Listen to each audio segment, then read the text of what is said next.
এটা যদি বলতে পারে কেউ তার জন্য হচ্ছে 20 টাকা পুরস্কার, ঠিক আছে? প্রতিটা প্রশ্নে 20 টাকা।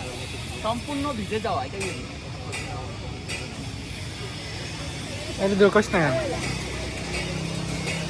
সম্পূর্ণ ভিজে যাওয়া, আমরা এখানে হ্যান্ড রেজ করেছে, দেখি।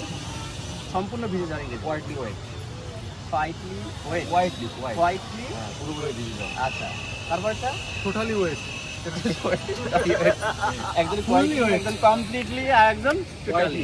আচ্ছা আচ্ছা, এটা আমি আর একটু টাকার পরিমাণ বাড়াই দিই, 50 টাকা। এটা উত্তর দিতে পারলে 50 টাকা।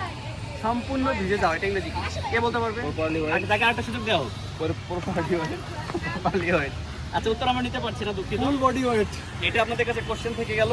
আপনারা আরেকজন লুকিয়ে লুকিয়ে মোবাইলের দিকে তাকাচ্ছে, আমি কোথা থেকে প্রশ্ন করতেছি। আচ্ছা, ফুলি ওয়েট স্যার।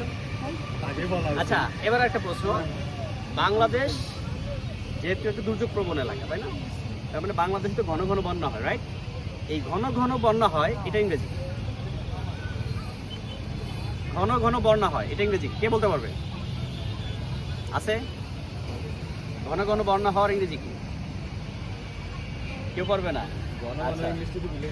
আচ্ছা, ঘন ঘন, ইচ্ছা মতো, মানে যেটার কোনো নির্দিষ্ট কোনো বিষয় নাই, যখন তখন মন চাইলেও তখন হয়ে গেল।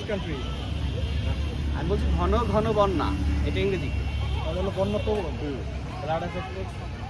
ফ্লাড এফেক্টেড বলতে বোঝায় বন্যাক্রান্ত, নাকি? বন্যা কবলিত বা বন্যাক্রান্ত। আচ্ছা, উত্তর দিতে পারছি না, তার মানে আমরা বোধহয় এটা পাচ্ছি না, রাইট? ঘন ঘন বন্যা, এটা ইংরেজি আমি বলে দিব। হ্যাঁ, ফ্রিকুয়েন্ট ফ্লাডস। কি বলেন তো?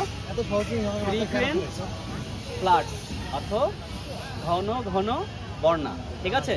যাচ্ছি আমরা আরেকটা প্রশ্ন।